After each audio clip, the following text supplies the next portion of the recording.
Welcome to the Beyond Deadlines podcast, where we tackle challenges that planning and scheduling leaders face on a day-to-day basis. My name is Micah, and I'm a planning and scheduling manager for Intel. And my name's Greg Lawton. I'm the CEO of an AI schedule management company called Nodes and Links. On today's episode, we are going to cover the topic of how to get something approved. When you're at work and you're trying to climb the ladder, or you're trying to differentiate yourself in an organization, providing new ideas is essential to getting ahead. But part of providing a new idea is getting people on board and getting approval for it. So today, I'll be walking through a presentation that I've put together that you can use as well. We'll provide a template of it below that provides you a framework for getting anything approved. Now, Greg, I know you've had lots of experience in the past about getting things approved. Why don't you kick things off by just talking about how this is an important skill to have and maybe some tactics you've learned along the way? Absolutely. So if I was to talk about incredibly high value skills that transcend across many roles in an organization, one would be interviewing, another would be chairing meetings, another would be writing business cases, which is part of getting things approved. Fundamentally, getting something approved is either a light, medium, or heavy business case.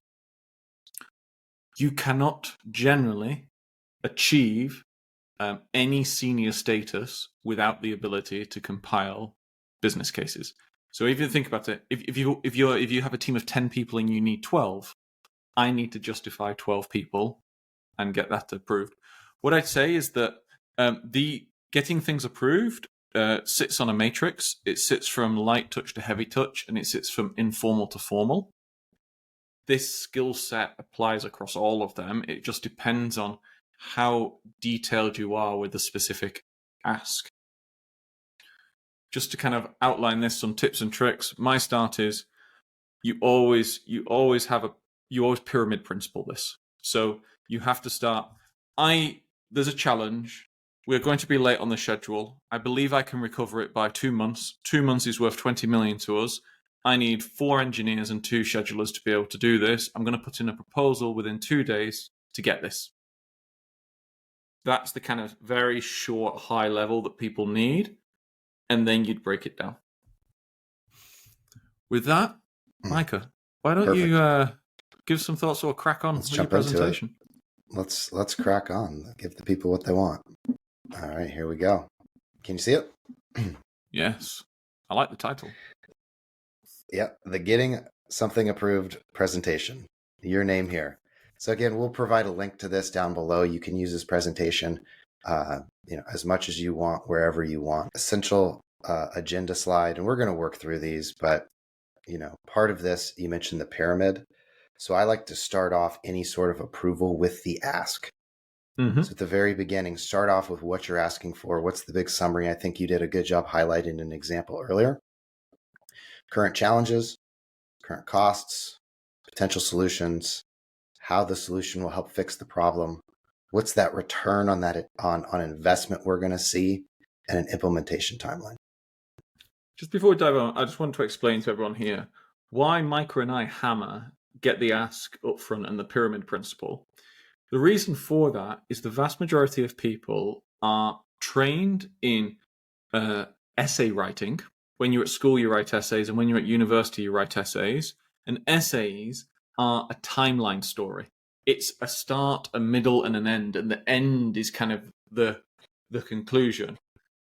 When you're actually trying to get things done and propose things at work, and actually this goes beyond, it goes into sales, it goes into pitching, it goes into vision selling, it goes into a lot of things. That entire framework is reversed. You start with the end. I have a dream, the end. And then you justify the journey going there. What you have is a lot of, for example, engineers who are trained to build up to a conclusion, think that is how you also put together business cases. Incorrect. That is how to bore people and to make people think that what you're talking about is irrelevant. I believe, did Martin Luther King start the speech with, I have a dream? I think he started with the pyramids. Anyways, I don't think he started. different topic. He did an incredible speech, and other people went, "Oh my god, he's pyramid print!" Like they, great. Yeah. You learn from great speakers, and they created frameworks off great speakers. But yes, shout out to all those history podcasts. Feel free to jump over there and actually learn from those people. So this slide, initial slide, the ask slide. So when you're going in for an ask, you're going to be asking for either dollars, you're going to be asking for people's time, you're going to be asking for something. If you weren't asking for something, then you should just go do it. If you didn't actually need something from somebody, then you wouldn't do it. So what I like to do is just, what is the big ask up front? And then if it's money or whatever it is afterwards, like what's the return on that ask? And then a couple bullet points that explain that return. And then most asks start in a pilot phase. So then you give them the big tuna fish at the bottom.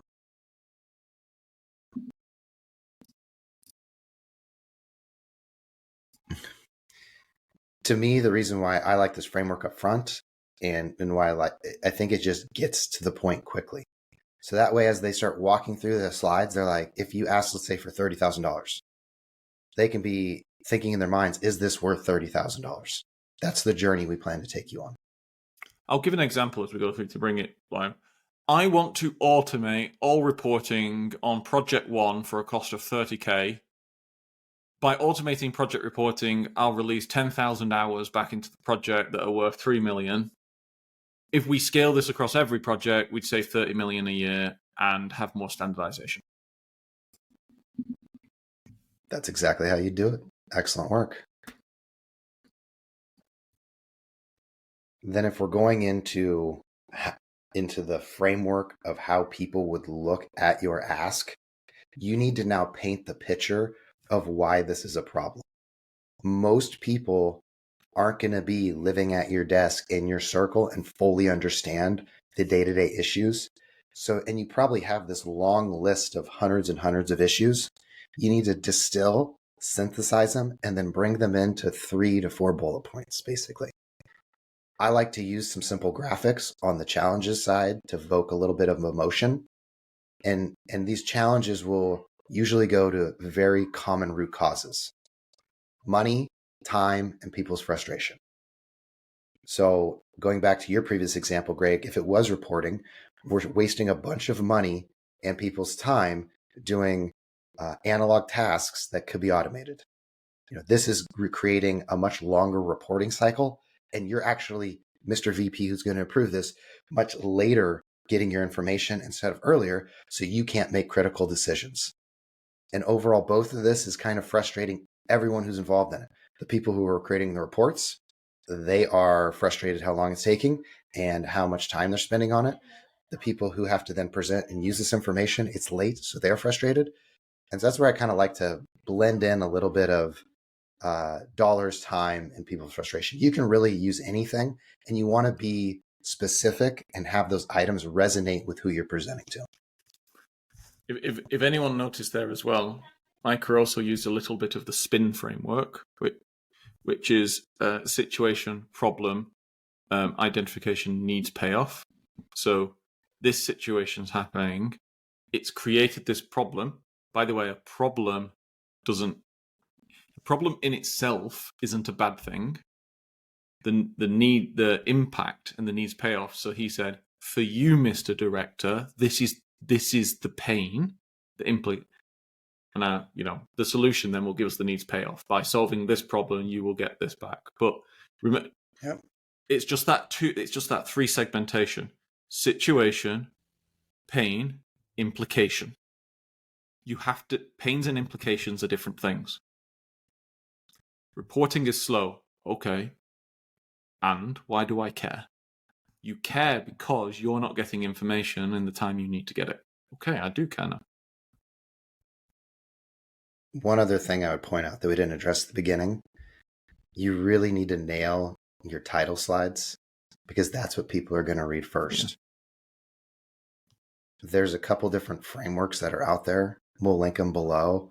The most prevalent one that I've heard recently that I really like is action-based titles that tell a story. across a timeline, and it's a little McKinsey riff, Yeah, I but I was think thinking it you've been really, reading McKinsey here. I mean, I think there's a way to do that. It's a reason why that works. And there's a reason why people will pay McKinsey $5 million for a presentation. Yeah. And, there's obviously a lot of due diligence and analysis that come behind it and a lot of great thought leadership. But then there's also these stories that are told, and that's how you're going to get an approval. So these titles, you're going to want to sit and bend and make them work for you, and it could be like the current challenge of reporting is causing extreme frustration. And that is nice and kind of grabby, brings you in and, oh, tell me more about that. Well, it wastes money, people's time, blah, blah. Now, let's keep cracking on before I lose my voice entirely. So you've addressed the emotional side of it. And then that's where I like to then transition into how much moolah is this costing? Now, I would argue that 99.9% of problems you're going to be addressing out there in the project management sphere can be resulted back to dollars, and dollars are what matters because projects have budgets. So I would highly encourage to figure out a way to put together a cost of what this is, bringing. And then, your cost estimate may have 50 items on it. You need to roll those up into 3 to 4 major themes. And why 3 to 4? Because they look pretty on a presentation. And so to me then, and I put the numbers in red because you want the people to focus on that. This is by not addressing this issue of, we can say automated reporting or whatever it is, not hiring people, it's costing us $30,000 per, and then you put the time period in, year, month, whatever it is. Because if you could say the time period in, it also has a multiplication effect on the impact. If it is $30,000 per week, someone in their mind can go, wow, 30,000 times 52. I can't even do that, but I know it's a lot of money. Some tips and tricks here on calculating that. What I wouldn't do is I wouldn't go, if we could only save 1% of this cost.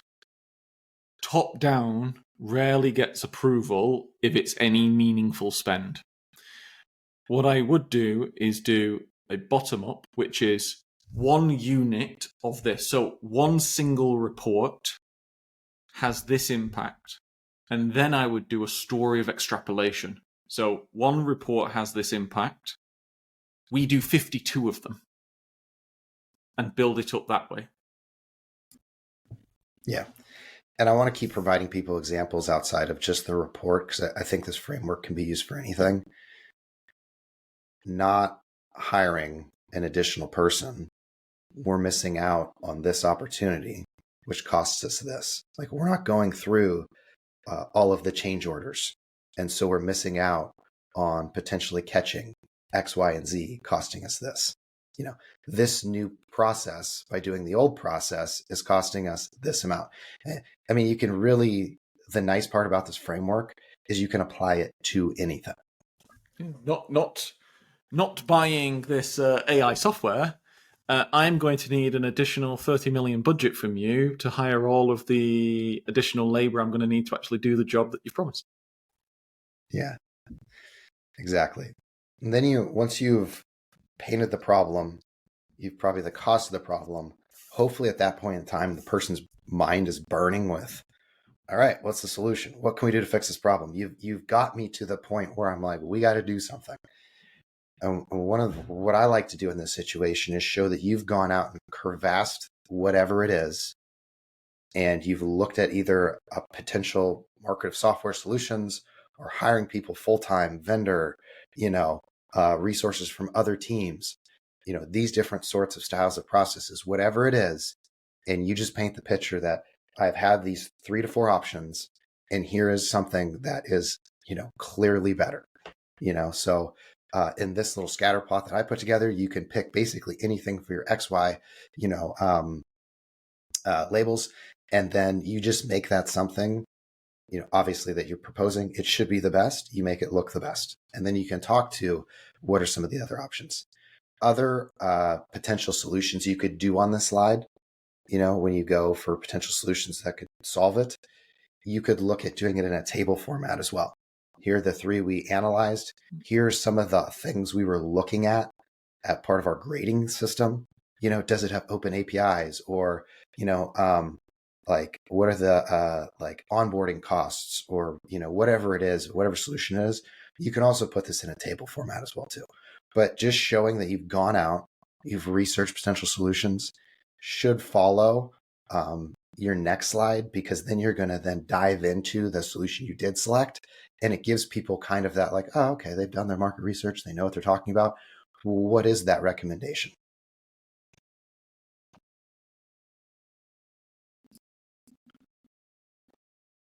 So then the next one would be examples of how something works to fix the problem. So you've gone and you've said, hey, here's this something.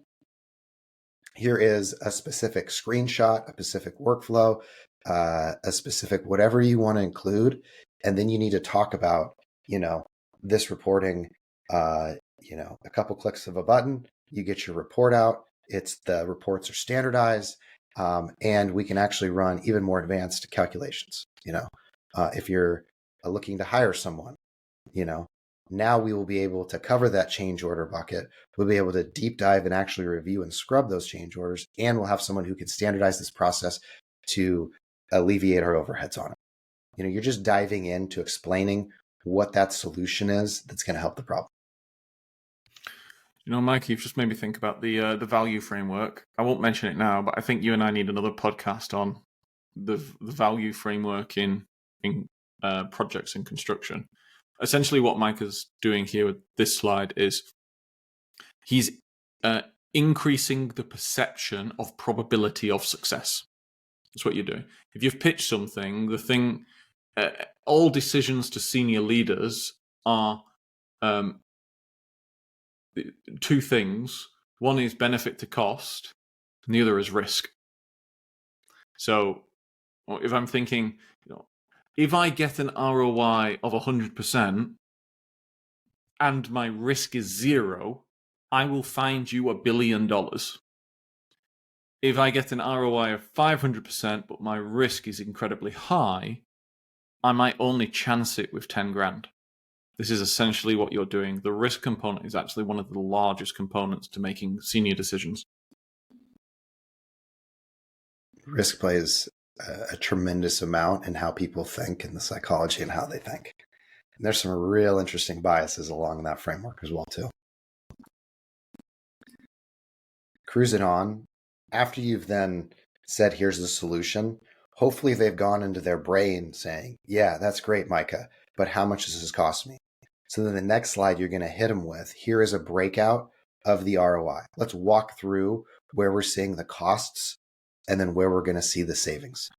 Now, this is obviously very simplistic, depending on, Greg, you mentioned saving $1 billion. That might actually need some real math done to it. But for the vast majority of asks, when you're getting them going, and if you're just going for a pilot, you don't need a 13 sheet Excel ROI financial analysis. It's essentially here are a couple of the costs that are associated with it. Here are our direct savings, and maybe you can label direct or indirect. Direct would be these are like hours saved, and maybe indirect are potentials that could be realized using it or whatever it is. And then you just are laying out that ROI very plainly, right? And at the very bottom, a very thoughtful point on that ROI. So now they know you've done your research on your solution, and here's what we're seeing for the ROI. Now, again, you can make this as complicated as you want. You could make this the pilot ROI, and then after this slide, you could do here's a yearly ROI. So $200 every year for 10 years. If we do a full implementation, you can add that in there. But I really just wanted to, for most asks, you can get away with one simple ROI if it's fairly low dollars, and then it gets them comfortable with cost savings, what their money is getting them for. If you're dealing with very small projects, so like real pilots. So for example, if you go, I've heard about automation technology. A lot of our things are manual. I want to propose that we spend $500 on some automation software to see what it does. what your return on your investment can actually be information. So you can say, this will cost $500, but for that, we will know if we can use this kind of software to start to automate all of these processes. Oh, and by the way, if we manage to automate these processes by 50%, that's worth $30 million to the business. So you can have one where one ROI is qualitative and one ROI is a guesswork of quantitative. That's amazing. I actually never thought of that. That is amazing. And a brilliant framework to think, because there's so many technologies out there. And not even technologies, but I just think of it's then viewed as a true pilot and a hypothesis. And so whether it succeeds or not, quotes, succeeds, it's a win. Yeah, well, this is a it very can big help thing, kind of yeah. tempers people. There's a lot of times in construction, there's like an all or nothing play, oh, we got to go to this new software or this people process and we got to go all in. We got to, and a lot of times it's not doing that due diligence of, baby stepping it, figuring out whether this works or not. Does this cover our original, thought process, address the original problem? It's great. I love what you just said.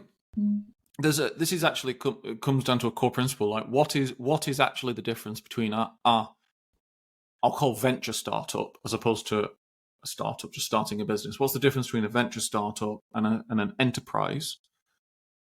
The key thing in the textbook definition is that a venture startup is a company in search of a global maxima business model. So it is actually an experimental organization that is conducting experiments, and the return it's trying to get is learning for money.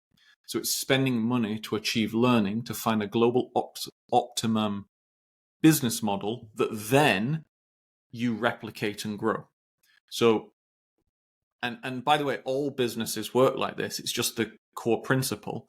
You can have a very, very old established company, like a construction company that's been around 100 years. And if you go, I want to experiment with automation, you're fundamentally saying, we don't have enough information in the world for me to say if a new business model is going to make us more money. So I need some discretionary spending to gain information. So you're going through the startup phase to then go into, I've got that information and we need to scale this. It's just a very, very key lesson that most people don't actually know. What's wild here is, as you were saying that, I replaced organization in my mind with person, and it works as well. Yep. You're either doing two things. So in grand strategy, if people like to know, in grand strategy, there are two things that victors always have: asymmetric information and credible commitment, or asymmetric capabilities. Asymmetric information here is about knowledge of what works and what doesn't. Credible commitment is the tangible ability to actually do something with that knowledge. So, for example, asymmetric capability, I have a nuclear bomb. Credible commitment, I will and can fire it at you. You have to have both. But if you think about it here, asymmetric information, I know that automation will deliver these results. Credible commitment is, and I have the capability to scale it to an entire organization. The two linked together is, I am very, very valuable. So it does work at a person level. You're correct. I would say all of that minus the nuclear bomb. There you go again, getting Dr. Evil on us. To me, if you were, I just want to leave the nuclear bomb analogy behind. I'm not going to keep iterating off of that. To me, though, this can really help you show value in your organization, as the two things you brought up, and I'll say it in probably layman's terms to help me. Number one, you are an idea person. And not only are you an idea person, you're an execution person. So you go find problems and you fix the problem. And that's why I wanted to put this as a presentation for anything, because that is the perfect skill to me, is finding that problem and fixing that problem. And then, not letting people know you're sitting on a nuclear bomb. You seem to be obsessed with the nuclear bomb analogy, Micah. I mean, This is, beyond deadlines. I don't know. Anyways, but then after transitioning a bit and actually a little perfectly, kind of timed about our discussion, showing them who you're presenting to, what's your timeline for success? So if approval is granted in this meeting, month 2, we're going to go out and execute the contract and get onboarded. Month 3, we'll pilot on project ABC. And then month 4, we're going to wrap up and come back to you with the results of what's going to happen. Giving some bounds to you of this is the timeline for it, and this is when you can expect to see these next sorts of steps that happen. And this will differ between what you're trying to go do, but it just provides them that understanding that, yeah, I got a plan for this. And, we'll be able to then communicate out on how we're doing against the plan. Keep this simple, by the way. Yeah. Even for nuclear bombs, you can keep it simple.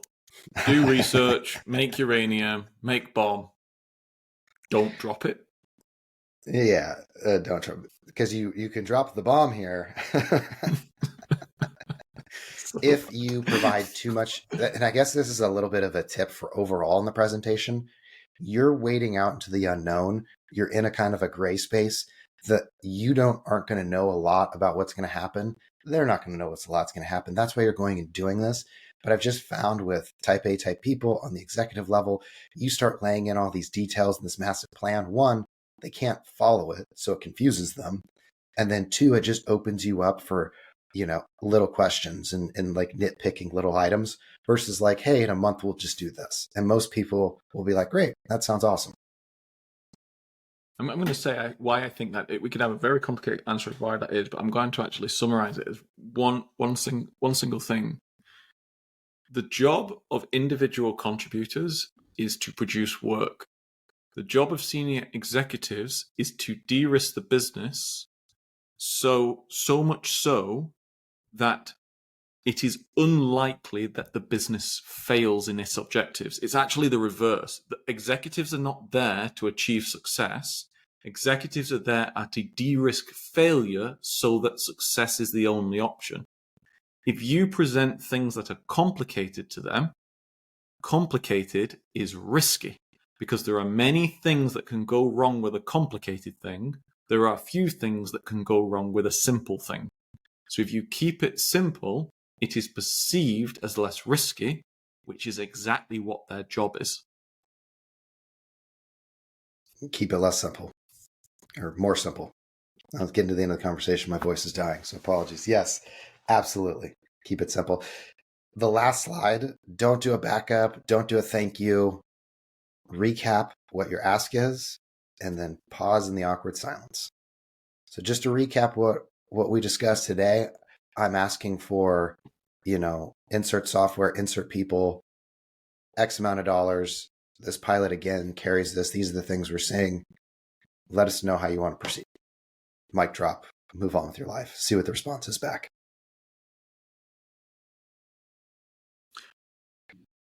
Don't talk first. Ooh, that's a good one. Yeah. So you're saying go to the recap slide and then just let there be awkward silence? Just I like awkward. that. I love that. The awkward silence is the best technique to make people tell you what they truly think. Just stop and stare at them. Yeah. So I've had presentations where I've gone to the recap slide. I guess I haven't intentionally paused, but something has happened. And basically they're like, yeah, let's just proceed and move on. And then there's no further questions because I don't like the question slide because if they have a question, we're all adults, they'll ask it. And I don't like the backup slide because then it's like all this content you didn't put in. Well, then why didn't you put it in who cares? If someone has a question, you can have a separate presentation that has backup in it, but I am 100% dialed in with you. You get to the end of your ask, just be quiet and let the crowd do what they do. I've got a question, Micah. Let's say that I'm reviewing this and I go, yes, please proceed. What is the thing you do half a second after I say that? I get up and run out of the room. Yeah. Shut up and leave. Stop selling once you have sold. Yeah. I'd say thank you. We'll follow. I'll send you this presentation. for your information, and I'll follow up with you in a week when we have the contracts or POs or whatever that like first step was when that's rolling, and you'll see some email updates from me. Then I just leave the room. Yep. Yes, I'd like you to proceed. Keep me informed. Absolutely. I'll send you a plan within the next 24 hours, and I'll send you an update next Friday. Shake the hand, leave. Yeah, the virtual hand. Well, excellent, folks. We've really enjoyed you coming along on this journey. Greg, any final thoughts? Well, for this one, I'm actually going to flip it round, and rather than give final thoughts, I'd encourage the listeners, as quite a lot have done recently, to actually message us and let us know what they think. Not for any social media algorithm. Mike and I don't really care about that, but more towards tell us where you think is the most valuable piece of information. Tell us where you'd like us to deep dive more. And if there's another kind of thing you'd like us to focus on, let us know too. Micah and I just have a lot of fun doing this. It's a great way to end the week. We're recording this last thing on a Friday. Let us know what you want and we'll do it. I completely second that, folks. Let us know what you want, what you hear. If we can't figure it out, we'll invite a guest on to help educate us as well. The template that I shared in the call today will be linked below, so feel free to grab it and use it. And let me know if there's something missing from it that you'd like to see done better. So for us at Beyond Deadlines, we really appreciate you listening. Like, subscribe, share, help grow the community. It helps us bring on more interesting guests, better content that we can all give back to you for free. Have a great weekend, and we'll see you on the next one.